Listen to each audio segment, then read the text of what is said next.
Hello everyone.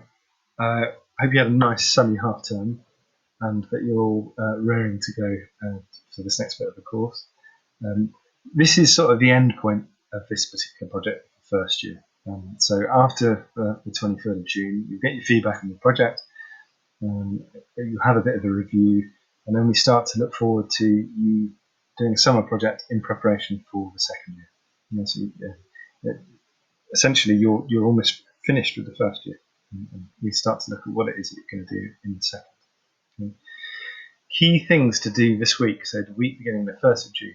Make alterations to your essay once I've got back to you or Sally's got back to you. Continue with development of ideas. Practice your idea as much as possible. Different compositions, viewpoints, different imagery that you might collect.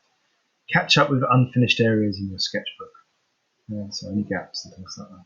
By next week, my hope is that all of you are starting your final outcome. So you need to, certainly by next week, begun getting that organised. Okay.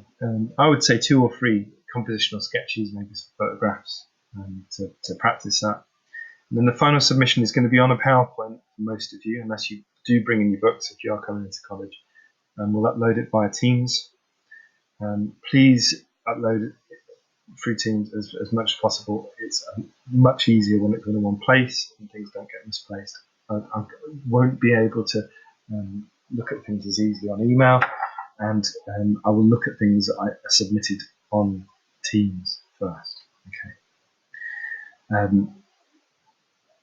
Make sure that you label work, you put it in order. So, for example, if you've done that book piece, label it as such on your PowerPoints. And that needs to be uploaded on the 23rd of June, and that's what your grade will be based upon. So this week, getting up to date, doing more development work that takes your idea further forward, maybe trying a different composition, different use of colour. Practice your final. Do a trial run. It could be a series that you're looking at. In your annotations, think about theme, think about what formal elements you're really focusing on, who have been the most influential artists, or what sort of themes such as sexuality or body image or textures have been most important in failing to your work. Okay, so by next week, that's really what you need to be doing. Here's an example. So this person did a video installation, and she's talked about her ideas and she's visualised them, and she's drawn out what she intends to do. It could be looking back at some of the images that you've looked at, your most successful paintings, and you could include some imagery of artists that have been most successful, a bit like your review page. This is a good example. So this person visually is very, very strong with how they've explored what they're doing. They've documented their ideas. They've tried out some different viewpoints, some different lighting with photographs. They've tried out some different painting techniques, and certainly sort of how you can see the depth and sort of the exaggerated shadow in the final piece compared to their practice trial run there. I would do a trial run.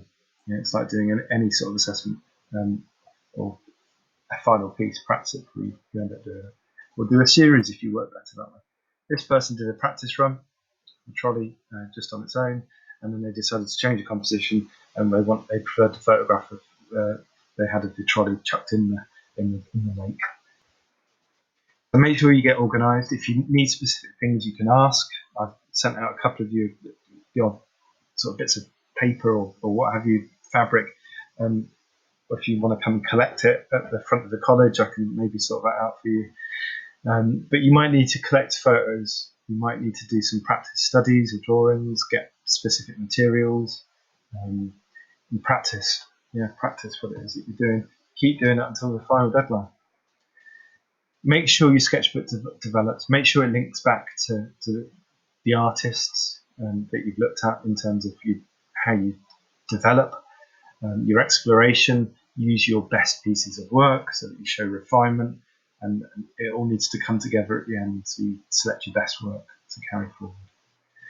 When you're writing about things in your book, talk about deeper meaning if you can, themes, ideas, and artists. Where did you start out? How's your ideas developed?